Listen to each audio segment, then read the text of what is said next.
The Sonic Truth Dynasty podcast is here, and it doesn't sound the same without Alan kicking us off. I love Alan kicking us off.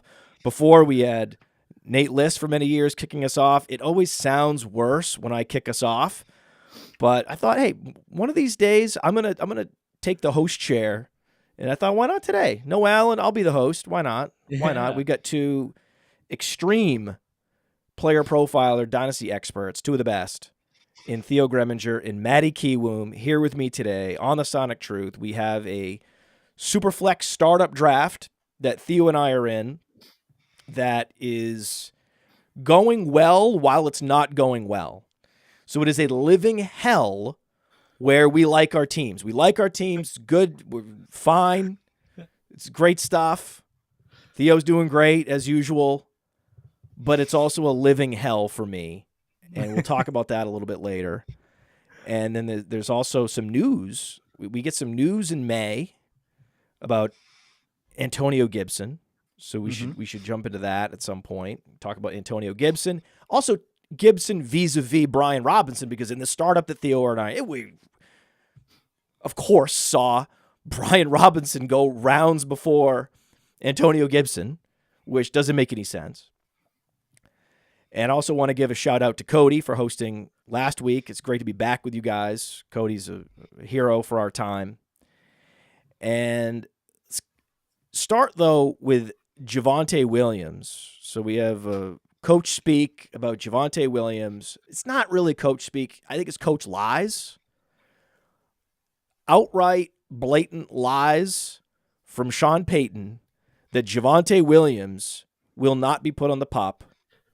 Your thoughts, Theo?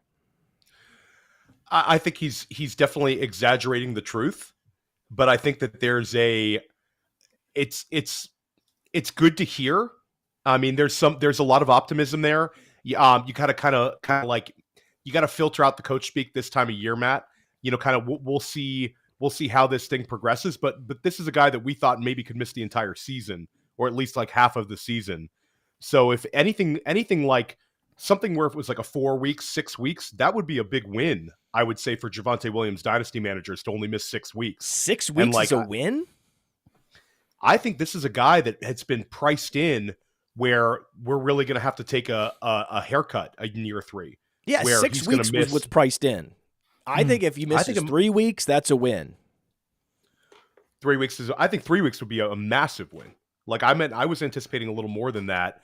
And I think that, like, based on some of the things we've seen with the trade value for him, some of the things we've seen with kind of the falling prices in early best balls, like, this year was going to be a tough one. So I think if you're saying 3 weeks, 3 weeks would be amazing.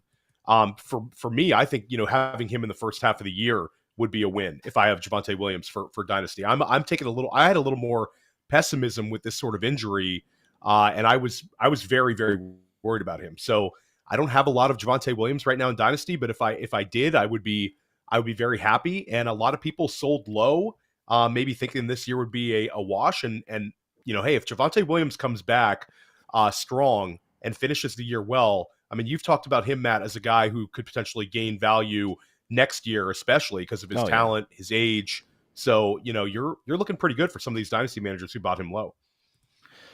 3 weeks would be fantastic for Javonte's return, because look at what the Denver Broncos did. They didn't really do a whole lot in terms of killing his value over the long term. They brought in Samaje Perine, 2 years, $7.5 million, but the deal is really a 1 year deal for $4.5 million. They brought in Tony Jones, which is just a former New Orleans Saint that I think Sean Payton brought aboard. So no real concern there.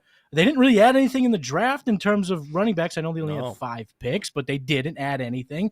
But you take all this together and you weigh it up against coaches speak. I don't freaking trust coaches. So I don't see, I'm not taking this as any type of holy grail bit of news. It's optimism, but I'm still going to proceed with a lot of cautious optimism at best. Look what JK did last year. They rushed him back. Ended up pretty much tanking his entire season until the very end, where he looked good, but the guy looked slow, hobbled. So which path do they go? Do they rush him back and risk further injury, hurting the whole season? Or do they hold him out for that 6 weeks? And either way, I'm being very, very cautious. And I don't trust Sean Payton because I don't trust any of these damn coaches. And Samaje Perine getting key snaps with a role that we all hated in Cincinnati, right? Why is this guy out there on third down in a playoff game getting targets? Why?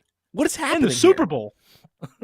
Yeah, Insane. It was Super Bowl. It was not just a play. It was not any playoff game. It was the game. It was the game. It was the play. It was a Super Bowl, actually. Wasn't it like a 4th and inches or a 3rd and was inches? It was like maddening. the biggest play of the game. They're like, give me Samaje. Give me Perine, baby.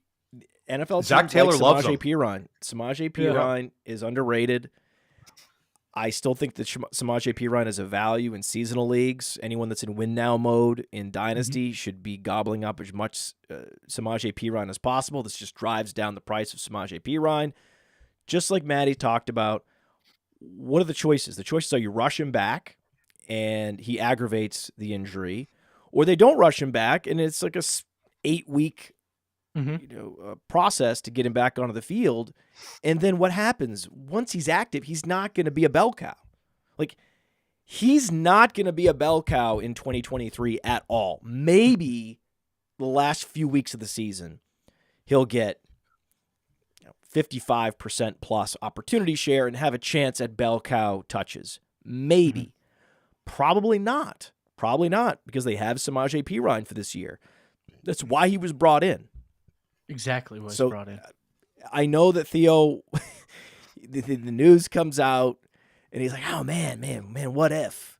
Yeah, I guess that's it's possible, but The optimism, guys. The optimism. you're I'm still saying an 6. I'm optimist. still saying. But have you actually put this into motion, into practice? Have you actually drafted more Javonte Williams? No, you have not yet. No, I have not drafted Javonte, and I don't really think I'm going to. I think that, like you bring up Samaje Perine, I think that the 50-50 split would be fine with Sean Payton, and it would keep Javonte Williams fresh, and it would keep Samaje Perine fresh. And I think that would be the ideal kind of outcome in Sean Payton's mind. I don't think he needs a bell cow in his offense. I mean, you think about some of the very successful offenses in New Orleans had multiple backs that were scoring fantasy points. I mean, the biggest example was Mark Ingram and Alvin Kamara, who did it at the same time multiple times. And I don't know, they're a funny team. They were dead last in points per game last year. They make this big move for a coach. They add Marvin Mims and they add Samaje Perine. I They think gave Sean up a Payton's first gonna round write pick the to get that coach. So the whole thing about So first of all, it was a wanting to rest terrible the guy, hire. Bringing Awful. in, I love Awful. how the vast majority of football fans think it was a fantastic hire. We got Sean Payton. This is the key to victory. Whoa, you're burying the lead. You gave up a first-round pick for a guy that doesn't play. What are you doing? After giving up insane. a top 5 pick for Russell Wilson. Yeah, In think for a about penny, in the for a pound, baby. collected picks they traded for Peyton and Wilson. I mean, think about all the players you could have added for those two guys alone. It's wild. It's wild. Yeah, it's a constant with NFL fans not fully appreciating the value of draft picks, right? Teams trade up, right? They love it. They love it. We got our guy. Trade up to get our guy, right? Forget all the picks we give up in the future. Houston is going to be haunted by this trade up to get Will Anderson. We know that, right? They don't have their 2024 draft pick, which is a crime. And the Saints constantly trading their draft picks. That is a crime. That is criminal. Trading a first-round pick for a coach is just but because you can't tie the pick to a particular player, it's just ephemeral. It's just in the air. It's like, we can't really pin a value on it, but we got the coach. That's the key, right? So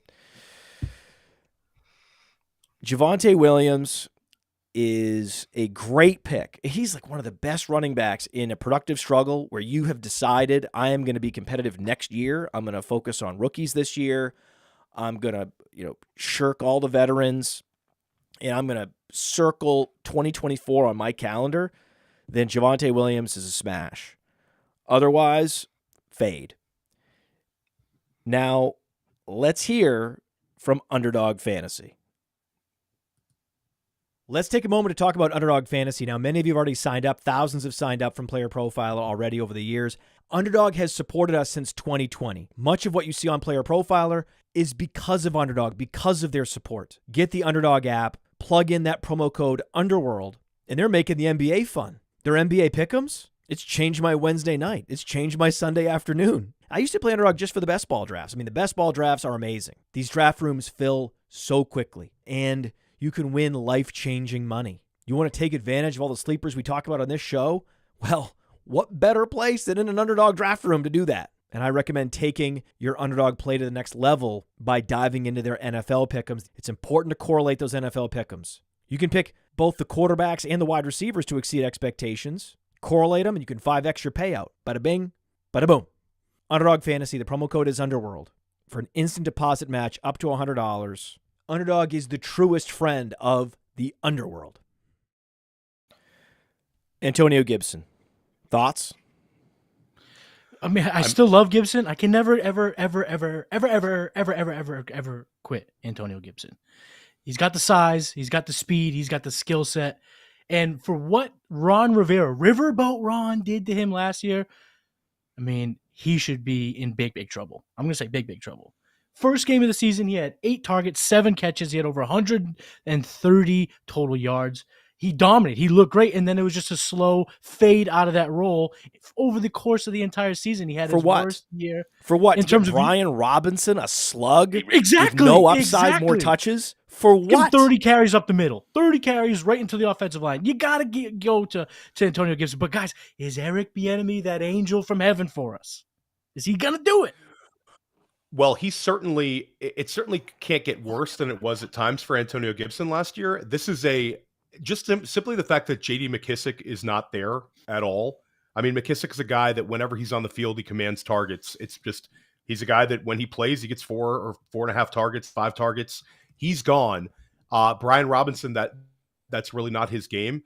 The running back that they drafted, Chris Rodriguez, they really like, but he does not catch the ball. So this is like Antonio Gibson bounce back season, and this is not a guy that we need to really pound the table for. He's averaged 14 points per game or more twice in his NFL career. That's very, very solid numbers. Right now, he's getting drafted around running back 40. I think that's going to correct as the summer moves along and it becomes more apparent that there shouldn't be a gap, Matt. If anything, Antonio Gibson is the kind of profile that could flip him, where they end up both getting drafted as running back 3s and you kind of make your bet. Because if Gibson has a weekly role that we can kind of rely on in this offense, just in terms of reliable touches, it doesn't even need to be a high volume guy. He can do a lot with a minimal amount of touches in terms of hitting that 12 point per game mark, in being a flex consideration guy all season long. And he's got the ability to provide spike weeks there as well. So I'm in on Gibson. Billy and I already talked about him as on First Class Fantasy as one of the handcuffs that you wanted to get in early drafts. And now you're starting to see a potential dynasty bounce back. And Matt, this is a guy that on his second contract could be really, really an attractive player next year in terms of gaining value. So I love the Antonio Gibson speak. Even if, we can't really trust the coaching staff with Rivera, I think that just the fact that McKissic's gone, he's the only back that kind of has that skill set there.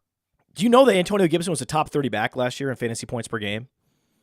Yeah. He was a top 20 back the 2 years before that. And last year, Antonio Gibson also set a career high for receptions. He had 46 catches. Mm-hmm. And this was a season that J.D. McKissic was healthy at the beginning.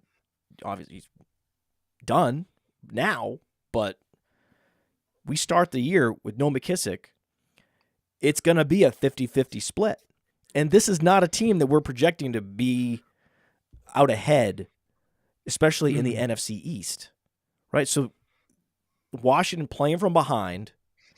They have Sam Howell at quarterback. If not Sam Howell, it's going to be Jacoby Brissett. They're going to be dumping it off a lot and passing it a lot, right? This is not the team situation that you want for Brian Robinson. I don't understand how Brian Robinson doesn't get pushed into the deep late rounds of a dynasty startup. Who are these people that are drafting Brian Robinson, trading for Brian Robinson in Dynasty?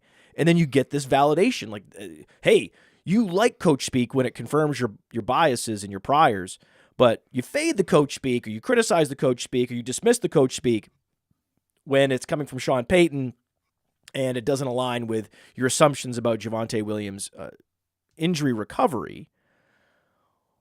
Well, the bottom line is, I've always believed Antonio Gibson is just a far superior talent.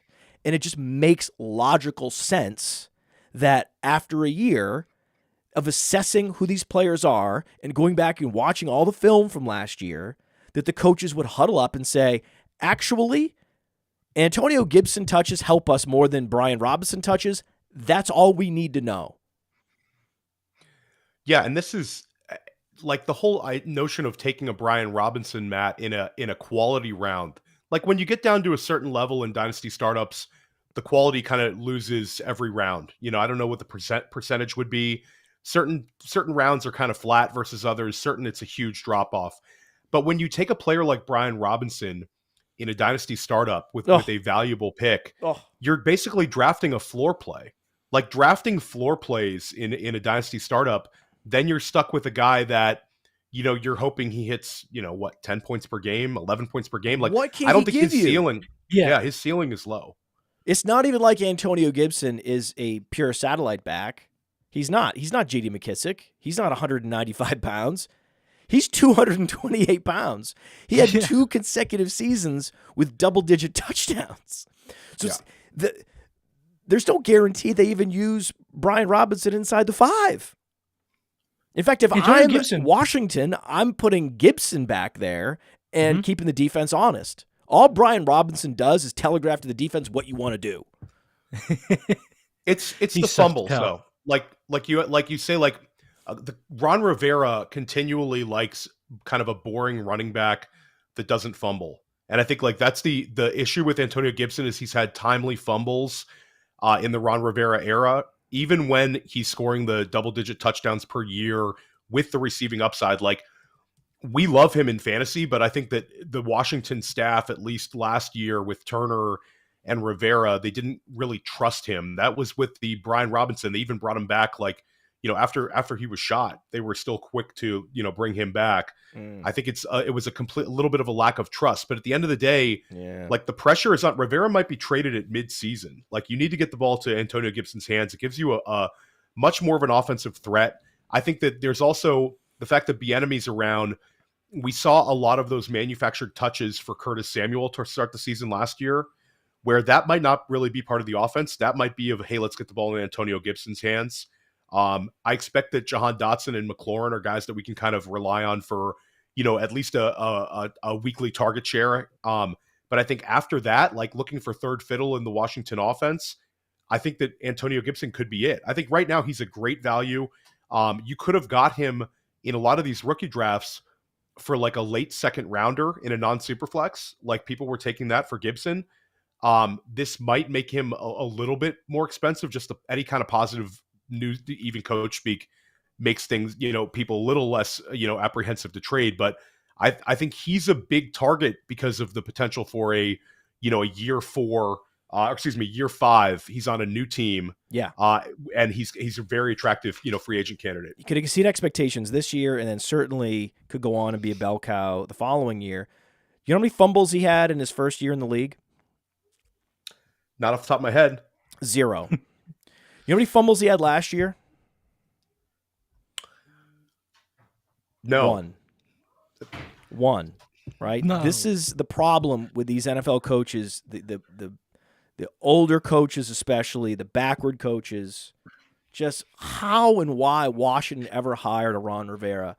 It boggles the mind. It just scrambles your brain when you see organizations that are worth billions of dollars hiring people that don't understand probability theory, the basics of probability theory. It's just a long tail. Guy goes from 1 fumble to 5. Do you think that he suddenly developed a holding on to the football problem? Or Was it just random chance that the ball just happened to squirt out? A helmet just happened to collide with the ball at a certain angle a handful of times one season, and it didn't happen the following season or the previous season? These coaches, man, you could tell I loathe them. And when the coach speak, this is just an unsolicited tout of Antonio Gibson. That's why I'm much more likely to put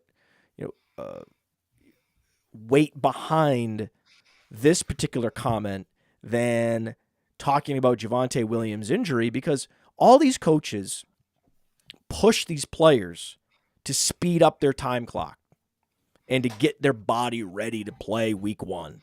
That's what they do. They coerce players. They have a history of coercing players to play hurt if necessary. That's what NFL coaches are notorious for. So no surprise that Sean Payton would be coercing Javonte Williams and speeding up his recovery.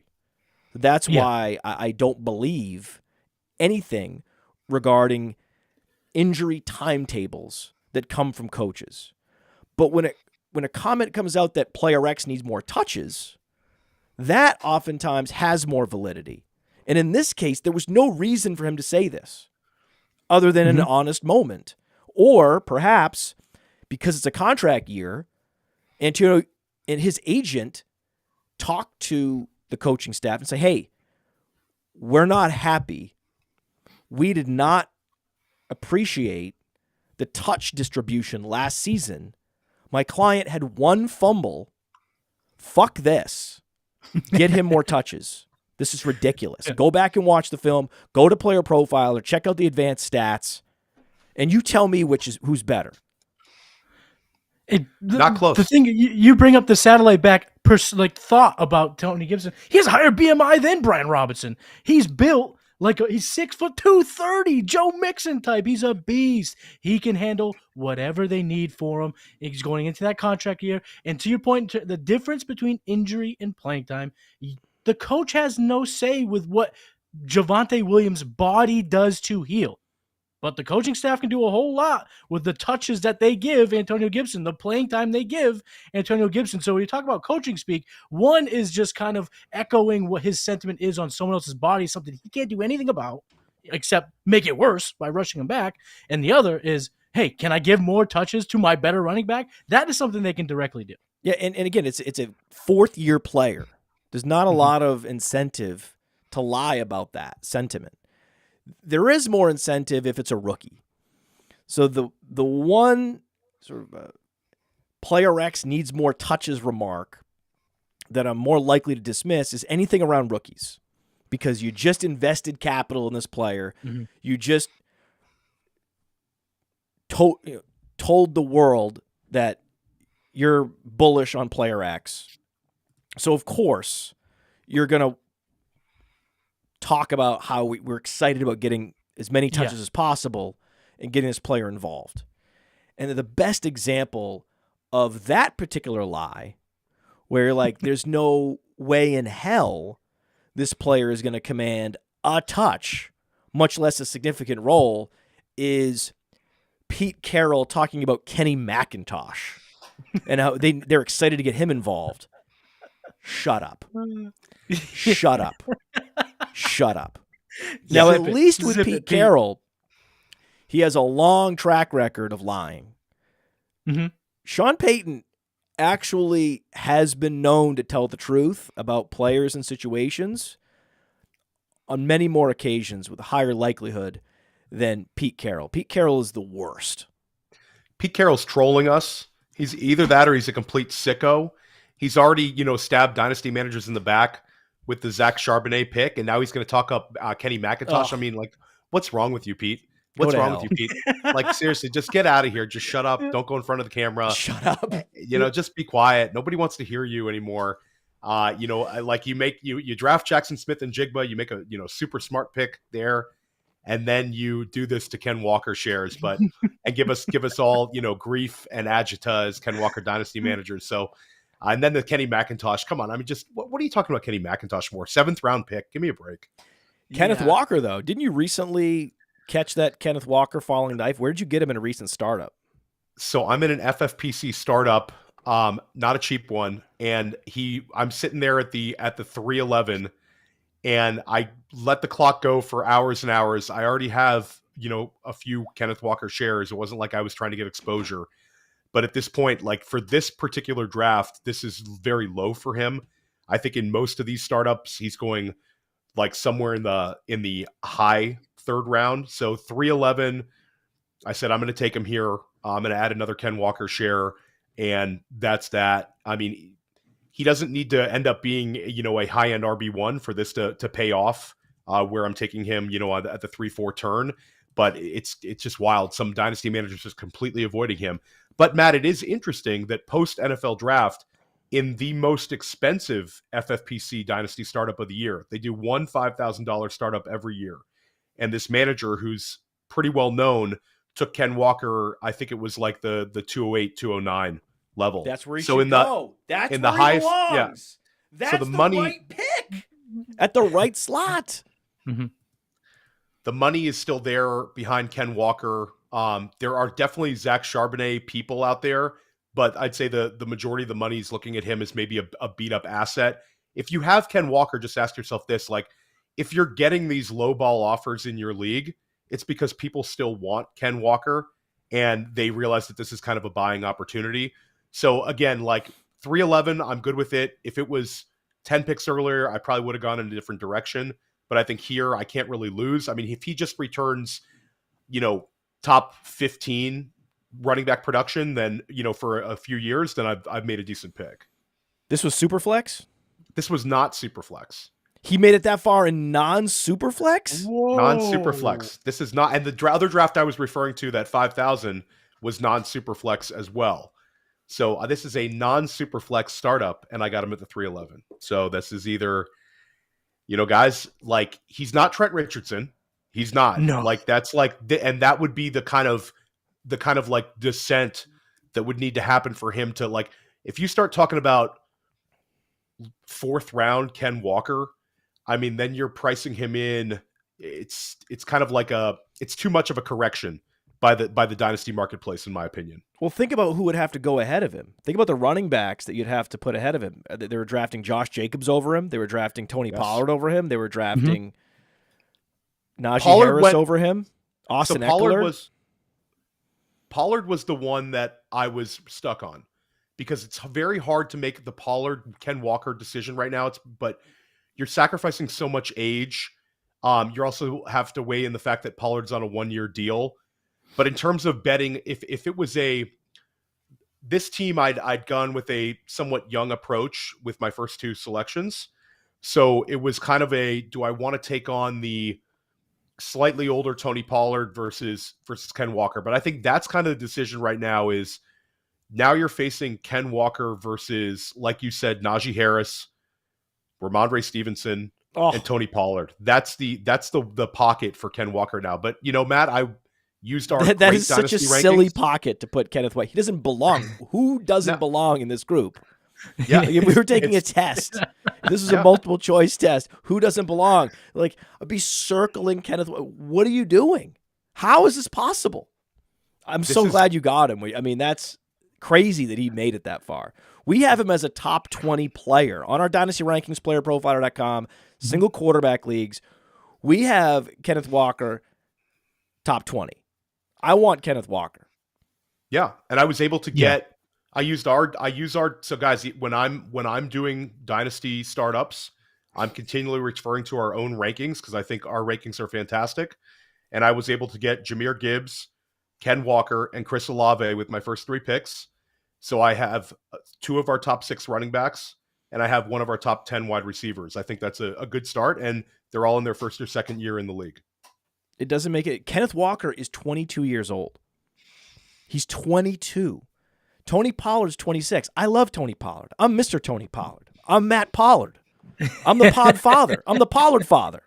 Okay? The Pollard father. Yeah. Tony, I am your father. Ken Walker's only 3 months older than Charbonnet, too. I mean, he's not like they brought in this young gun. Who cares about Charbonnet? Yeah, just saying. He was a senior. He's still young.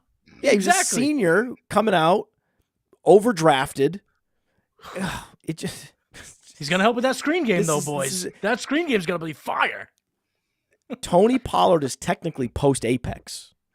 Yes. The age apex for running backs is 24.5 years old. Tony Pollard is technically a year and a half post-apex. Running backs produce half of their fantasy points from age 21 to age 24.5.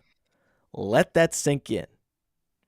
That's all we're talking about. We're just playing the numbers. We're playing the probabilities. Austin Eckler is great, but Austin Eckler is 28 years old. Mm-hmm. If you are going chips into the middle of the table, I'm not really playing Dynasty. I'm playing for just winning this year and abandoning the league, winning this year and blowing it up, then it's a debate between Walker and Eckler. Okay. But just default Dynasty rankings, how could you possibly with a straight face have a 28-year-old who is 3.5 years post-age apex ahead of Kenneth Walker? Kenneth Walker put up 13.5 fantasy points per game last year. What are we talking about? Like, he was productive. He wasn't as efficient as he could have been. He wasn't as effective in the passing game as we would have liked, but he did command targets. And I am skeptical that on any given touch, in any given game situation, that Pete Carroll is going to be motivated to pull Kenneth Walker off the field because he has to get Charbonnet out there. I think time and time again in real life, with real football situations, which is what this particular the guy that drafted him in the mid-second round knows. He knows this, that in actual football games, what is going to happen is they're going to leave Walker out there because he's better. And that's really all you need. I mean, what? I think the big fear that I have, I think that the idea of getting like usurped by Charbonnet, at least early on, is something that I don't really factor in.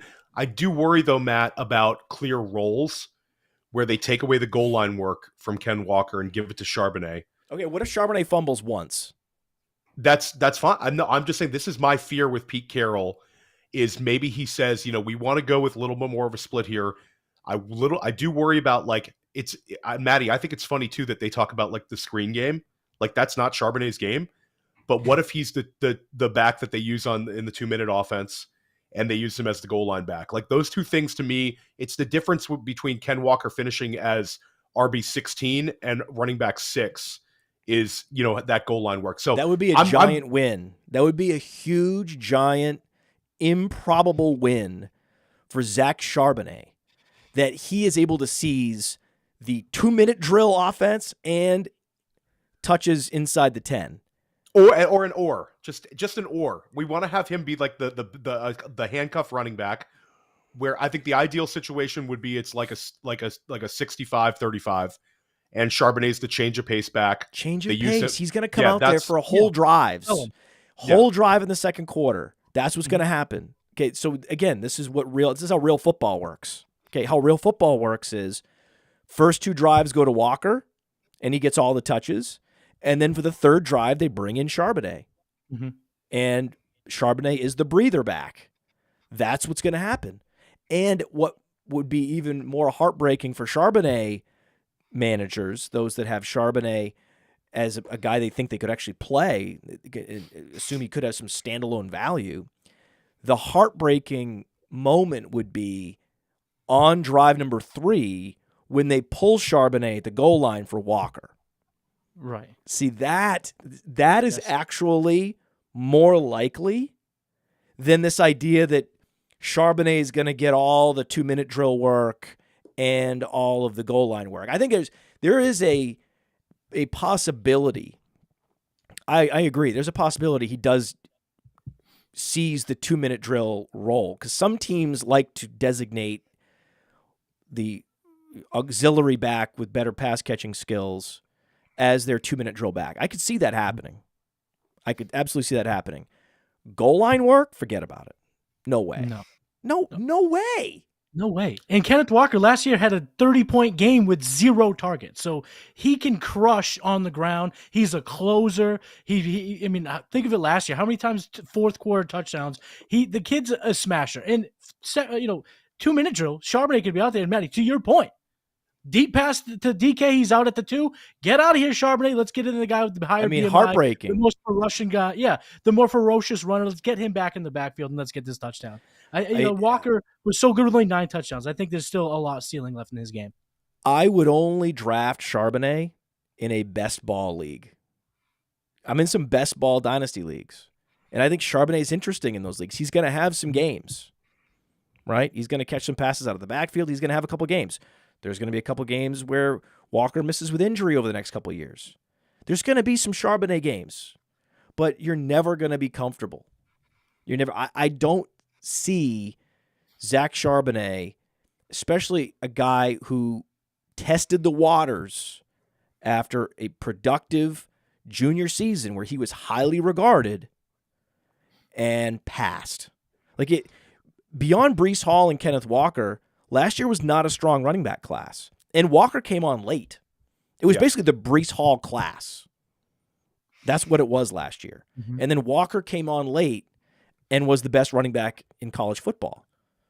But it wasn't apparent that he was going to be that guy until well into October. Mm-hmm. Right? I mean, it was the perfect year for Charbonnet to come out, and he passed because the NFL said you're not ready.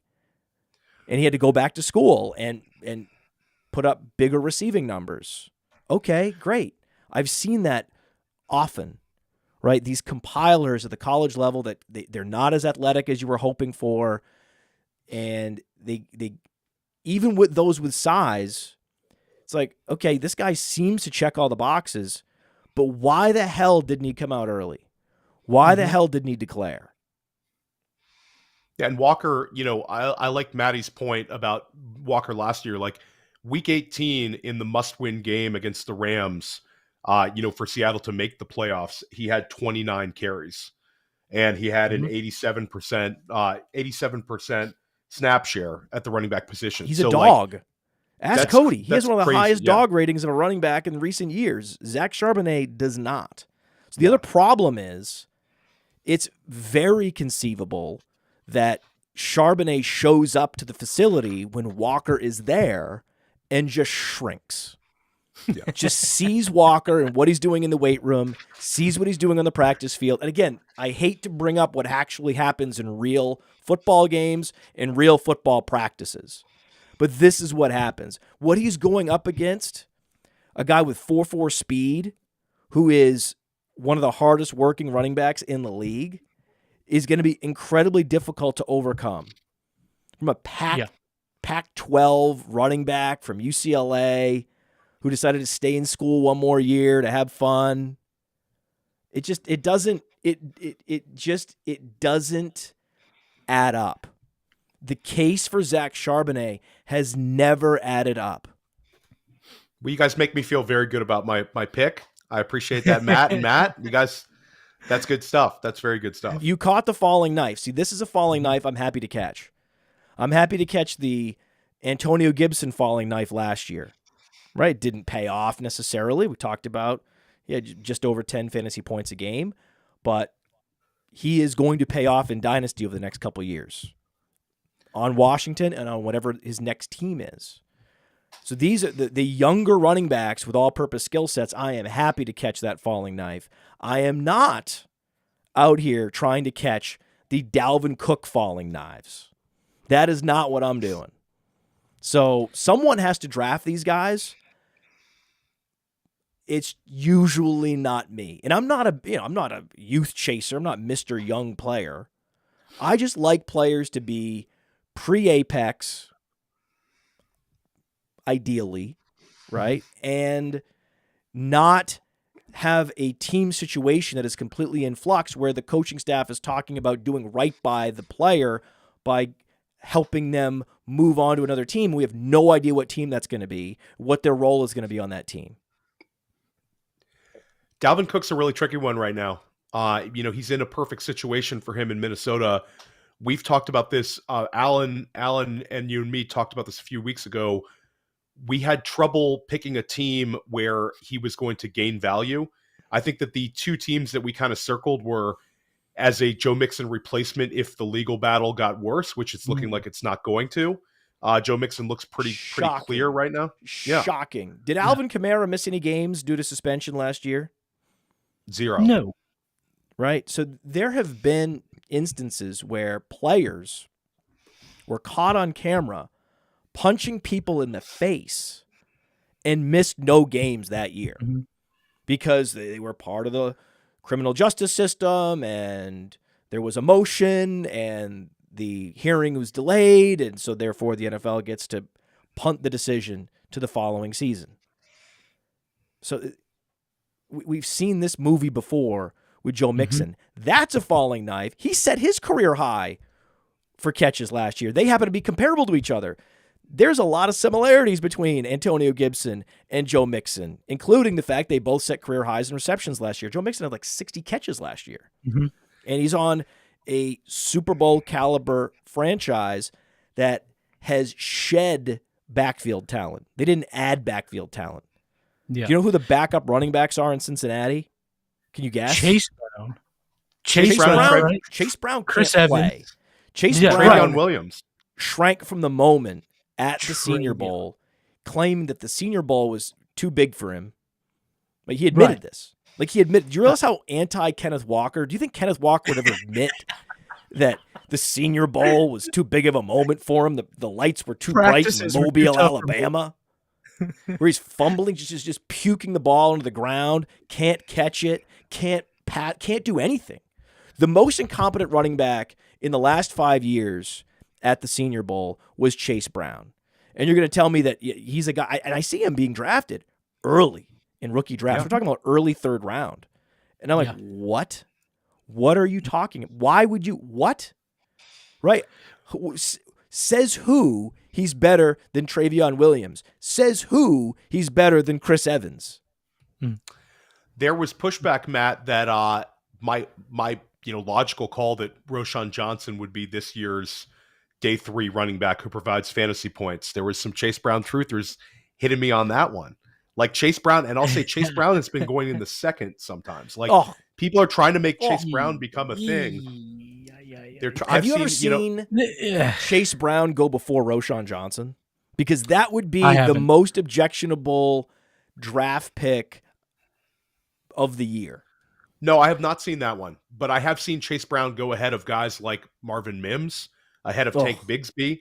Everybody in the chat around the world, on Facebook, on YouTube, if you have ever seen Chase Brown go ahead of Roschon Johnson, please put that in the chat. Give us the example, and it just shame. And so I'm a bit conflicted. I'm a bit conflicted because I recently traded a pick in a startup draft that Theo and I are both in, the Superflex startup draft, hosted by Jax Falcone, the Undroppables guys. We love the Undroppables. And we're in this startup, and I was in the 12th round, and there was Roschon Johnson. And I'm in productive struggle mode, right? I have players like Kendre Miller and Jahmyr Gibbs, right? I have Marvin Mims. So I'm absolutely building for 2024. Kyler Murray, right? Kyler Murray is the quintessential productive struggle quarterback, right? So I clearly have a strategy, and I was like, wow, Roschon Johnson would be teed up for a bell cow role in an improving Bears offense in 2024. He's got to work through some things, right? It's going to take him weeks to fully supplant Dante Foreman, then fully supplant Khalil Herbert, but he will do it. And I did want him, right? But I got an offer. So I got an offer to trade back 7-8 spots, and then 2 second rounders, a 2024 second rounder and a 2025 second rounder. And if at that point in the draft you're considering day 3 running backs, on principle, you have to trade down. You have to accept that offer. So I snap accepted, and it hurt. It hurt. And then the manager that I traded with selected Roschon Johnson. And so that hurt a little bit more. It hurt a little bit more. Yeah. I was like, oh, that was the pick. That was the pick. That was the pick. Yep. And but unfortunately, this is my least favorite startup I've ever been in, because the guy I traded with, his name is Rhino, and apparently he does work for the Undroppables, though I've never heard of him. I've never seen his work. I follow the Undroppables, and yet have no idea where this guy came from. He is the most obnoxious Dynasty player I've ever come across, and the etiquette violation that got my attention was that someone that doesn't know you, right? Your first introduction to a new person, right? In a new league, we don't know each other, right? I know Theo. I know Scott Barrett. I know Danny Kelly. I know Jax. There are killers in this league. There are a lot of guys I respect. I don't respect this Rhino nobody, right? And I'm the Podfather. I'm in very few leagues, precious few leagues. Am I going to give my time for a startup, especially non-patron leagues? I'm in a lot of patron leagues, patreon.com/Podfather. Join, and you can join one of my leagues. I'm in like 10 plus patron leagues, and they're all 2-quarterback or Superflex. They're incredible. Patrons only. And so I'm busy doing all these rookie drafts in these patron leagues. I don't really have time or the inclination to join another startup. But Jax is like, do this startup. Okay. And I fly to Greece, and then we have a connection to Corfu, and I pull up this app, and in the chat is this guy. You know, OTC. What time is it in Greece? I'm like, what the fuck do you care? Google There's it. 8 hours. The OTC guy, and then the guy with the snarky remarks about your draft picks, and the snarky remarks about trades that are executed and how he won the trade. Like I think there was, after the trade for the Roschon pick, the pick that became Roschon Johnson, where I traded down and fleeced him, getting 2 second-rounders, right? So think about this. Roschon Johnson is a second-rounder this year. And I traded a pick that would become Roschon Johnson for a pick in a few rounds, plus a second-rounder next year in a draft that will likely be better, and another second-rounder in 2025. And then you pull up the Dynasty Dominator app, and it's a clear smash. And I'm like, okay, this is a clear smash. And so this idea here, I think in the chat, he said that he's going to put that pick that I just traded him back on the block because he ripped me off. And so what he did was he milked all the clock. The OTC guy, the guy that was screaming at me to pick when I'm on a transatlantic flight, then drains the entire 8 hours trying to trade the pick because he thought he fleeced me, and then he realized very quickly, oh, wait, no one's given up nearly. What are you doing? Yeah. Like, you were tilting. He was clearly tilting because he was trying to trade for the pick before that, and all of a sudden he's like, okay, I'll give 2 second-rounders. Like, okay, happy to take it, right? When you clearly doesn't know anything about valuing players in Dynasty startups and has no idea how to interact with others, just makes the draft experience suck. Just don't be that guy. Don't be this Rhino guy from this Undroppables draft. Why? Why make the experience for everybody worse? You know why? Because these people are insecure. He knows he's in a draft room with killers. He knows he's a no-name nobody who's never done anything. Going against the titans in the industry like the Podfather. He just punts 2 second-rounders for no reason. And so what do you do in that situation? You could just chill and be cool and realize what's happening. That, hey, I'm tilting a little bit. I gotta get back on the level here. Or I could make snarky remarks to the Podfather, who doesn't even know me, and he's immediately going to think that I'm like the worst person to be in a league with. And it's like, why do that? Why make it suck? Why? Just energy vampires. They're out there everywhere. They're in fantasy leagues. They're in startup drafts. They should suck all your energy out of you. How frequently do you find this character in your startups? Well, I think that the whole, like, you find people who get on your nerves in the chats in every single startup. But I think I'm not in a lot of startups, so this is every startup you have. There's always somebody, kind of obnoxious nobody. Yeah, there's always a chirper. Sleeper also like kind of elevates this because it's like the continual chat, whereas it's not like a message board like some other formats where you have to go on a message board and say something. So, but I'll say that the trading for when you make a trade in a startup and you acquire that pick, then that means you should use that pick. You should make that pick quickly. I think that's like there's no rule to using the clock, but when you make a trade, you're not going to suddenly get more value for it. Like right away. Should you make a snarky remark in the comment that you ripped off the guy that you just traded with? Absolutely not. No. And it does not make people want to trade with you later on. No. So you want to, when you want to walk away like from trade negotiations, even if you don't. I got an close the idea. deal. 2 days into this league that I'm in, I'm going to poison the well. Yeah, exactly. What? I'm gonna mess shit up, baby. It's illogical. The level of insecurity that you need to be at in order to make such illogical moves and behaviors is just it's disorienting to me. I just can't even relate to this person. Like this is I was like, wow, I cannot relate to this level of lame. That's super lame. There's three things I've learned in my 35 years. The guy who talks about kicking everyone's ass can't throw a punch. The guy who talks about getting all the girls doesn't get girls. And the guy who talks about everyone's transactions, how they stinks at fantasy. Yeah, in real life, it's also the grinding on those that have not yet picked, trying to speed the draft up, trying to shame people into picking faster. Shut up. There's an 8-hour clock. Those are the rules. The rules are you have 8 hours.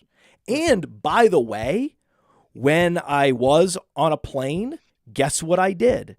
I set my pre-draft order so that just in case my pick was made and the draft went on. It was perfect. Right?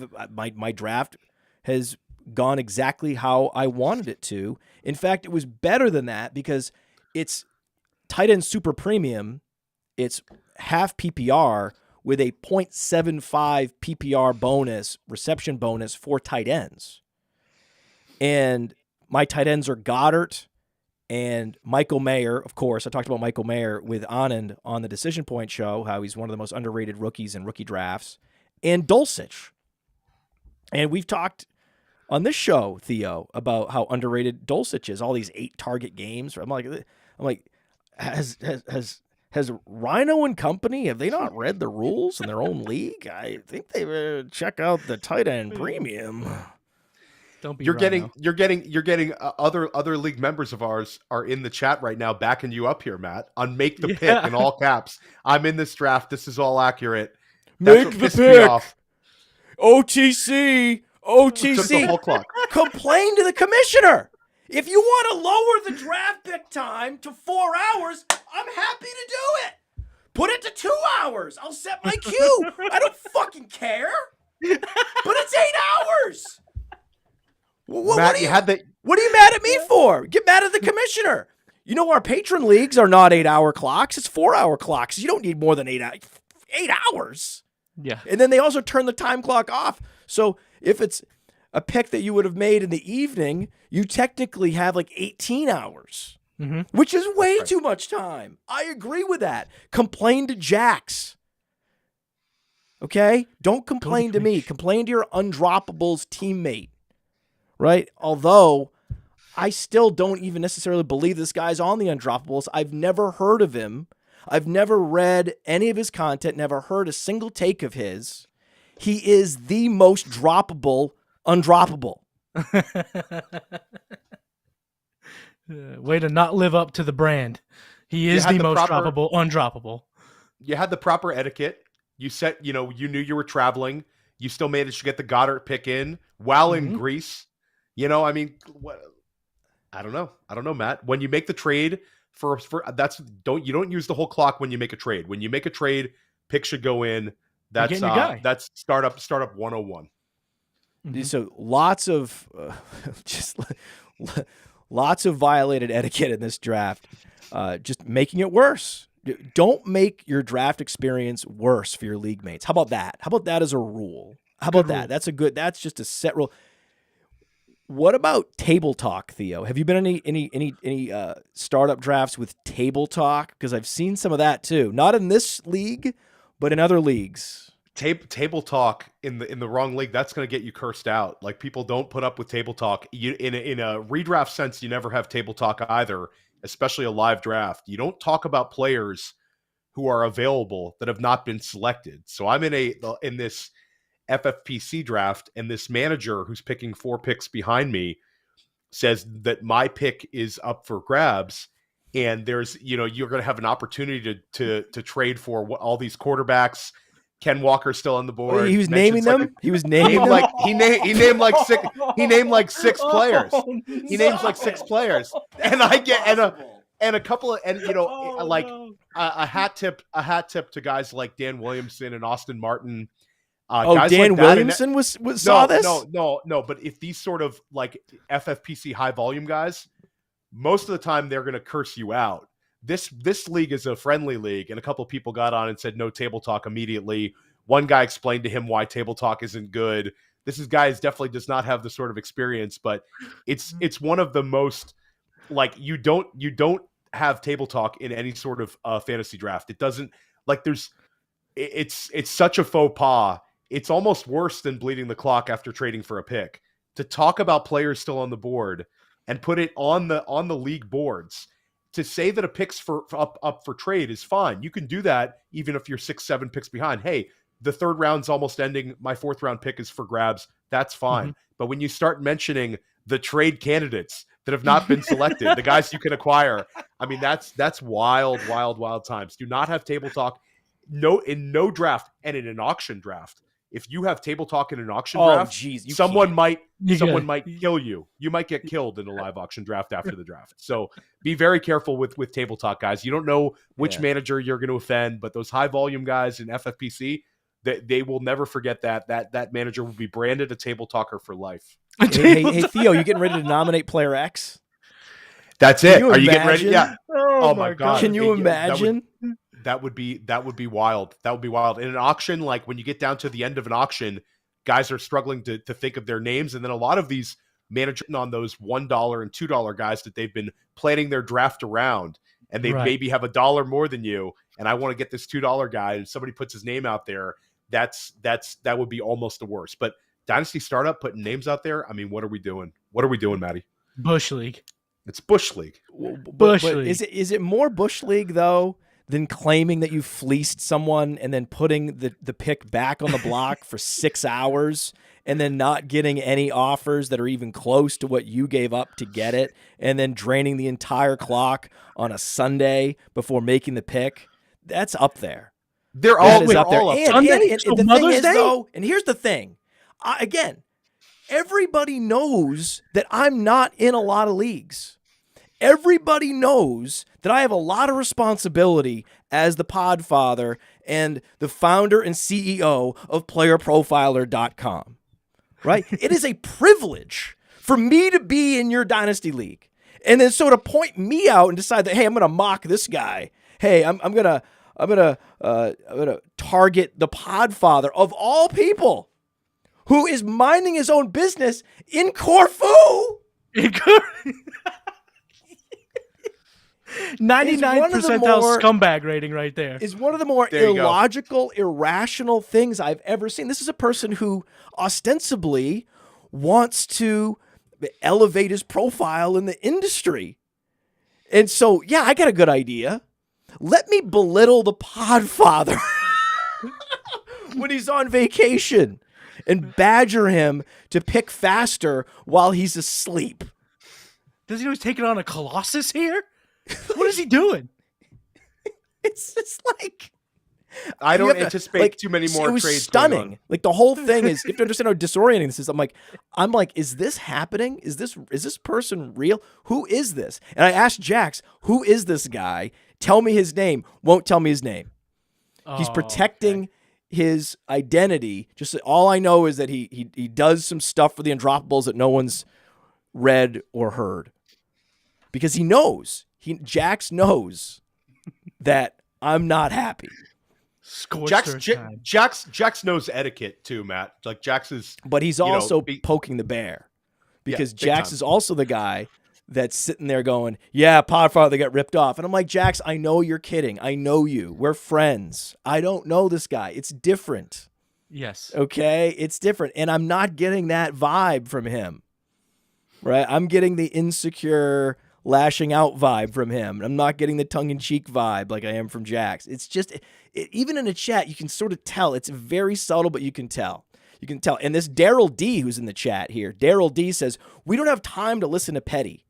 Hey, Daryl D, you know we're hundreds of episodes in, and you know that in every episode of almost any show that I am on since 2014, that I will do or say something petty. We're not going to just break down Javonte Williams and Joe Mixon on a loop and grind out shows. We are going to have distractions that are real life anecdotes about what it's like to be in a startup, or that, hey, here's a guy that sucks.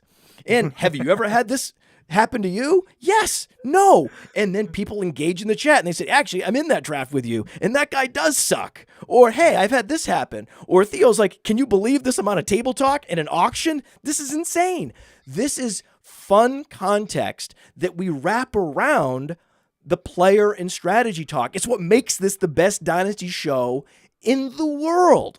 And if you don't like it, Daryl D, I have something that you can do, a solution, which is to hit the stop button on your podcast or your stream and shuffle on. Later. Oh, we say ciao. So bye. Goodbye, Daryl D. It's nice knowing you. Go hang out with Rhino, Daryl D. They deserve each other. More news. Sam LaPorta. He's the best player in camp. And by camp, I mean a rookie camp. And by rookie camp, I mean the rookie camp where Jahmyr Gibbs missed with an ankle injury. So he was by far and away the best rookie in the camp without Jahmyr Gibbs. So that is, I mean, he was tearing it up. Impressive stuff. Wow, Sam LaPorta. I'm sure this means he's going to get 8 targets in week 1.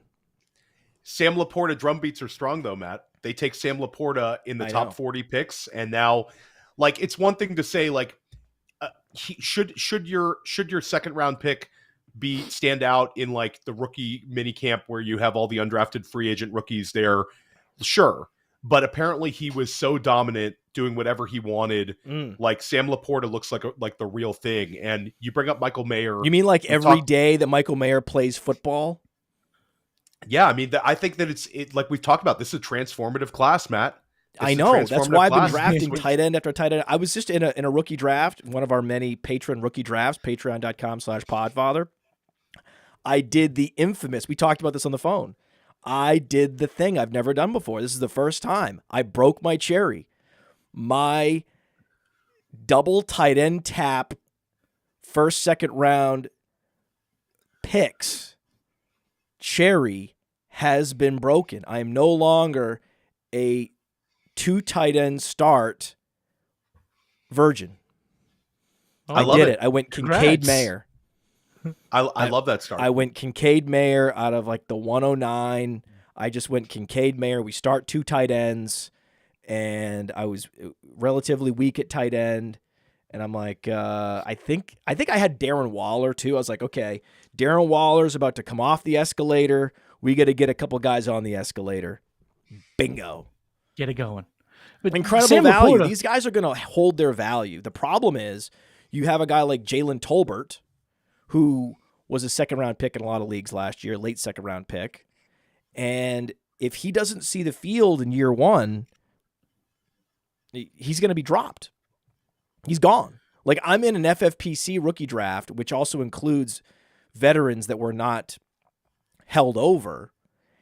And we're in like the 9th round. It's like it's the bottom. It's the bottom of the barrel, right? We are scraping the very bottom of the barrel. And I keep scrolling past Jalen Tolbert, and I'm like, why?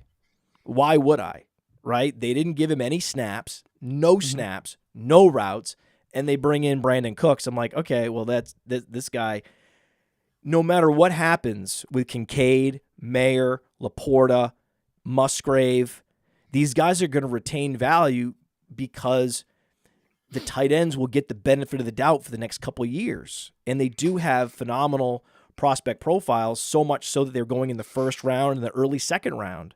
And that really matters. Remember, there were tight end classes not long ago where the first tight end drafted was in the 3rd round. The Austin Hooper, Hunter Henry draft class, there were rounds go by with no tight ends. This has happened multiple times, whereas this is one of the best tight end classes. This is the best tight end class since 2017, since Ingram and Njoku and O.J. Howard went in the first round. Now, I understand that technically 2 of those are busts, right? Njoku has been a bust. I love Njoku, but so far he is technically a bust. O.J. Howard's a raging bust, partly due to injury, partly due he's overrated because he went to Alabama. And Evan Ingram really only has 2 good seasons, his rookie year and last year. But I saw that Theo drafted Evan Ingram in this league. He drafted him higher than I was expecting him to go, but that's partly because, Theo, you're going for it, right? Oh, yeah, and this one, I'm splitting the team with Dan Williamson, Goat District co-host, and just a great fantasy mind. And we basically, after a few picks, we decided we're going for it.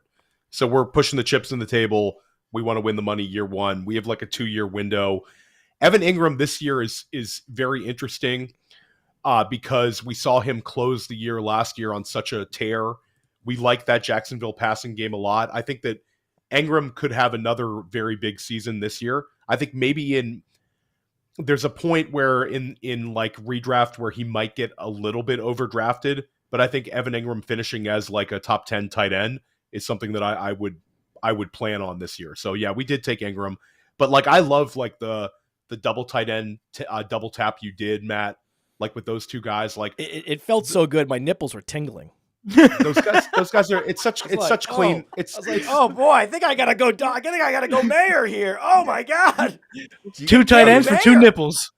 Kincaid Mayer. I mean, my nipples were rock hard.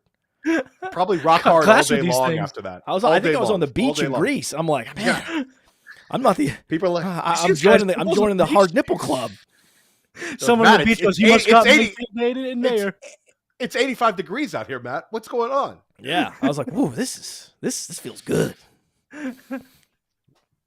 You know, Mayer is like one of the best tight ends in college football history. Mayer's terrific. He's terrific. He was their offense. And the only other tight end with a dominator rating in the 95th percentile are these small school guys that were just dominating small defensive backs in a hybrid tight end wide receiver role because they were outclassing like whatever it was, Division II defenders. So of course, those types of tight ends will have, outsized dominator ratings, but most of those tight ends don't end up, right? They don't end up actually paying off. No. They're Donald Parham from Stetson. Right? Those are the most of the tight ends you see with the highest dominator ratings are the Donald Parhams. So it's like Donald Parham, and then it's like, wait a second. And then you're like Michael Mayer. Like, whoa, this is an early declare from a major conference school mixed in with a bunch of small school guys with inflated stats. How did he do that?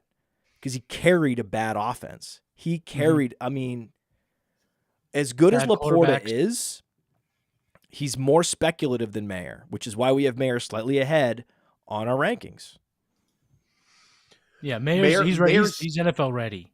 I think that's what I like about him is the fact that in day one he goes to a coach that knows how to use tight ends in Vegas with Josh McDaniels. He was kind of teed up in there and to be productive in year one. Now, I do like Mayer. I actually do have him as my number 1 tight end this class. Ooh, because over he's always been there. Kincaid? Over Kincaid, yeah. I just think Kincaid. Theo's not going to. I know he's not, and I saw his face. Theo I does saw not his want to face. hear that. But it's been that way the whole process. I'm not switching it just now. No, I'm not switching it yet. Matty Kiwoom can't get them all right, but like as much as I love Dalton Kincaid, like the fact that I have the love of Dalton Kincaid doesn't mean that I'm like therefore like sliding down like Michael Mayer and Sam LaPorta for that matter. And I completely agree with you, Matt, that like Mayer is more of a polished like NFL ready guy. Like LaPorta is the kind of player that we think could be great in fantasy. You know, his potential to be like a big time yak guy. He's a little bit smaller than Mayer. Mayer's like NFL ready. You could like Mayer's a 3 down guy. Like Mayer's the kind of guy that's going to step on the field, be able to block at the NFL level immediately. He was extremely productive when he was young at Notre Dame. The best comparable we have on Player Profiler on Michael Mayer's page is Zach Ertz. And like that's the sort of like very clean prospect. I think that he could potentially be a TJ Hawkinson level player in this league. I think that's like not out of the realm of possibilities. Like Kincaid's a little bit different of a player. I think he's a little bit smaller. You're projecting him to be used in different ways. Matt doesn't want to hear it, but he might be used in the slot this year, Matt. A little bit of slot work in Buffalo, whereas Michael Mayer is going to be a little bit more traditional. Although Mayer did have that at Notre Dame, where they'd line Mayer up at wide receiver, and he was able to thrive there. So, like, I think at the end of the day, we talked about for weeks and weeks heading into rookie drafts, this is the year to draft rookie tight ends, and hopefully everybody listened to us, because if you walked away, like, the thing about Mayer, LaPorta, and Kincaid, I actually think they'll have more dynasty value in August than they do right now, because these are the kind of guys that it's become more evident that all three are going to play right away. All three are like those rare rookie tight ends where you don't have to worry about them getting playing time and kind of being used. We have to temper our expectations year one for, you know, what their production will be. But Michael Mayer is it. Like, his competition is Austin Hooper. Austin Hooper's on like his 4th or 5th NFL team. Yeah, get out of here. It's Mayer. It's Mayer. Right, and it's like a 30-year-old Davante Adams, right? Davante Adams has a couple years left, and Jacoby Myers, the possession receiver. Yeah. Mm-hmm. So in a couple years, Davante Adams will be gone, and it's going to be Jacoby Myers and Michael Mayer. So Michael Mayer has a clear path in the near future to be the target leader and most productive receiver on his team. That's incredible. And you also talk about, like, you mentioned Greg Dulcich. We've talked about Chigakonkwo on this show. Those guys have nothing in terms of like the draft capital or pedigree that compares to these three tight ends. But all by flashing and playing well in a small sample size last year, those guys all gained a ton of dynasty value. Like, the tight end position is funny. Like, you're Michael Mayer. If Michael Mayer played half the season and plays well for half the season, he's gained value. If he has a full season, he's gained an exceptional amount of value. So highly pedigreed tight ends like these guys, for them to gain dynasty value, it doesn't have to be a Kyle Pitts rookie year.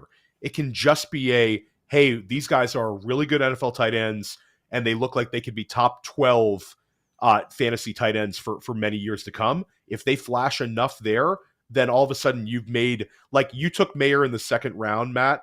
Yeah, I've been taking him in the mid-2nd round on a loop. Yeah, you can trade him potentially in a tight end premium or a start 2 tight ends. Next year, you could trade him for a first. So, you know, just taking him in the 2nd this year, that's like, he's the kind of guy that's going to gain value this year. I'm fully convinced that all three of those guys gain value.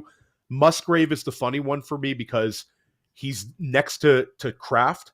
Like, Tucker Kraft, we also kind of like. Oh, I love Tucker Kraft. Yeah, Tucker Kraft has an incredible athletic profile. So that's tricky for me. Like, Musgrave, Dan Williamson and I took him in our startup, but like Tucker Kraft sitting there, it's like, the range of outcomes, I think I would bet on Musgrave if I had to pick one 5 years in 5 years from now who Well, has just more. draft them both. Draft them both. them both. Like That's it. Dynasty Yeah, is put 'em on not the chin. redraft, right? Yeah. Dynasty, I'm happy to just monopolize a backfield, monopolize a passing game. Like we have the Dynasty Dominator book.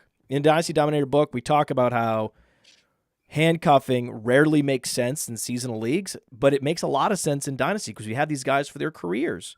And so as one guy is rolling off a contract, another guy is rolling on. It makes a lot more sense. And they're a lot deeper. Like this league that we're in is 30-plus players. So it's not like there's a free agent pool that you can tap into or that there's all this bench space that you need to covet, right? It's bench slots for days, right? The problem with handcuffing in seasonal leagues is you have limited bench space and those slots are precious.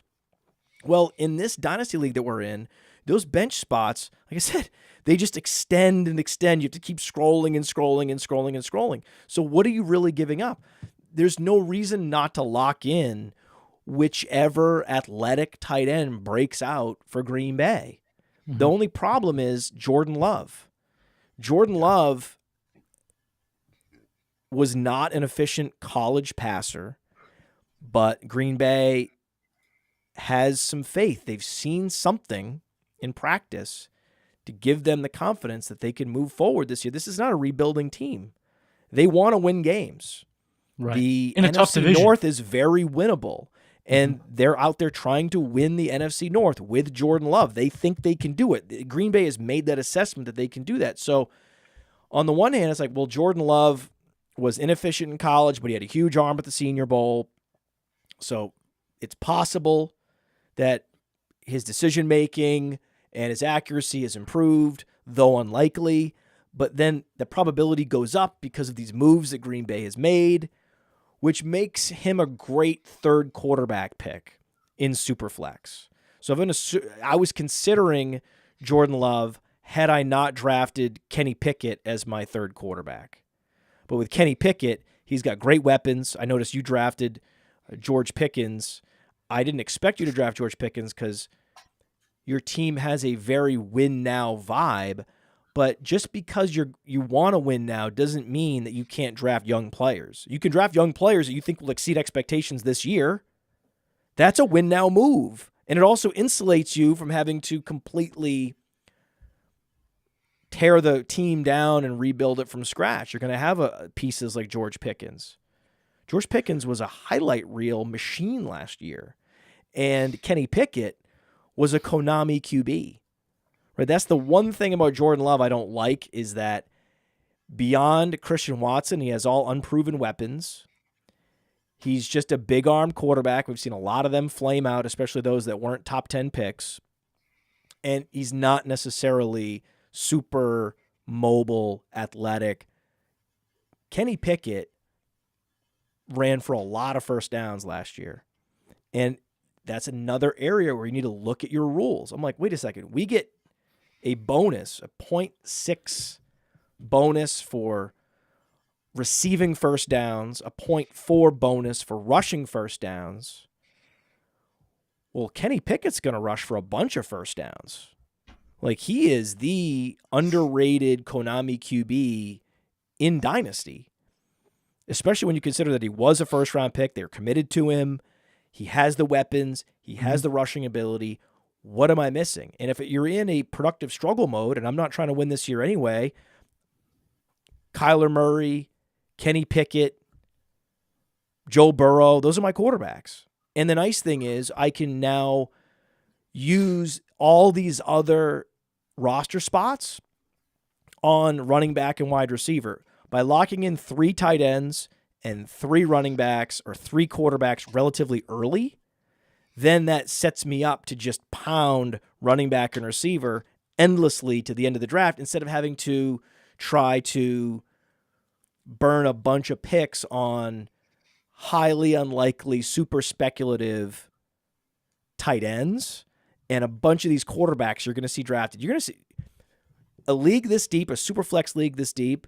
Can you imagine the quarterbacks that are going to get picked in those later rounds? Yeah. It's going to be just lighting roster space on fire. And it's a luxury that you have when you draft 3 quarterbacks relatively early in Superflex that you don't need to do that. Kenny Pickett, we've talked about him before, Matt, and we moved him up in the Dynasty rankings this year at Player Profiler. I think that he's really interesting. You bring up the Konami code, ability that he has. I think that he could take a big step forward this year. And we do really, really like what Pittsburgh did in the draft in terms of drafting Andrew Jones, a top-notch tackle. And then they also drafted Washington, a big-time blocking tight end. So with Jones and Washington, I think it's going to keep Pickett upright. It's going to make the running game a little bit more effective. And like you talk about the weapons there, like we really like Deontay Johnson. We really like Pat Freiermuth and George Pickens. There's a lot of George Pickens kind of haters out there in like there's the metrics guys. They say he can't win versus zone. He's just a contested catch guy, can't separate. But this is a guy that I believe in the profile. I believe in the talent. I believe in his ability to get better. And I also believe that that receivers take a big leap in year 2 under Mike Tomlin. It's happened many, many times. The only receiver that took a step backwards in terms of fantasy production in year 2 was Chase Claypool. And that was because of touchdown scoring. It wasn't because they used him any different. So that's pure variance. Pure variance. You go down variance. The line, and you could throw Freiermuth, even though he's not a wide receiver, into this category. But you go down the list from any wide receiver that they used like top 4 round draft capital on. They've all taken a big year 2 leap. Juju, Deontay Johnson, Martavis Bryant took a leap. Mm-hmm. James Washington even took a leap between year 1 and year 2. No, Pat Freiermuth, he did. He took a slight leap between year 1 and year 2. So there it is. They all Okay. do. They all do. Skip. So we'll bet on Pickens. Dude, top 12 in carries last year in only 13 games, and Pickett had 3 touchdowns. That was number 9 among quarterbacks. 5 touchdowns this year. I'm predicting 5 touchdowns rushing for Kenny Pickett. The way they structure their offense, they get him on the move, and then he just makes that decision. Is he going to throw or going to pull it down? He pulled it down a lot, and a lot in clutch situations where he ended up running for a lot of first downs in a first down bonus league. And you notice when you watch the Steelers that he didn't have any time. Right? Maybe George Pickens will be better against zone when he has a little more time to find holes in the zone. If you don't have time to find the soft spots in the zone, how are you going to be good against zone? Zone works the best when you can get a great pass rush. So, of course, if you're a team with one of the worst pass blocking offensive lines, your receiver's going to struggle against zone because the cornerbacks can sag back and just watch the quarterback under duress and jump those balls. If that quarterback has an extra second back there, those defensive backs lose that advantage in zone coverage. Right. So I'm very interested to see the upgrades on the offensive line. Because we talk about offensive line upgrades all the time. This is going to be a big theme for the Pittsburgh Steelers. Their skill position guys growing, evolving, developing in conjunction with the big upgrades on the offensive line. It's an exciting offense. It's an exciting offense. Permission to be bullish on the Steelers' offense. You do, and I also factor in the AFC North is becoming a more offensive-minded division. The Ravens, the Browns, they've already told us that they are looking to become a more efficient, more high-powered offense, which is good in terms of all the offenses just getting more points on the board. So I think you do have a very much I might not be the guy that has the authority to give this to you, Matt, but I'm going to give you permission to be excited about the Steelers' offense. Theo, you agree? Yeah, I mean, we've talked about the shootout division and, the moves that Baltimore and Cleveland have taken. Pittsburgh, on the other hand, kind of went a little bit old school and fixed the things that were wrong because they do have the offensive skill position talent already in Pittsburgh. Like they've got that figured out. They're all young. They're all young, and they've all had a chance to develop as players. What an incredible trade to get the second rounder for Claypool too. Yeah, 100%, 100%. And a free Allen Robinson, that'll help the wide receiver room, no doubt about it. Sure. Oh, leadership, #leadership, sure. #leadership, yeah. Allen Robinson versus Calvin Austin will be the wide receiver 3 battle for our time, Maddie. That'll be a fun one to watch this summer. Yeah. Old That, my and, friends, so. that's the show.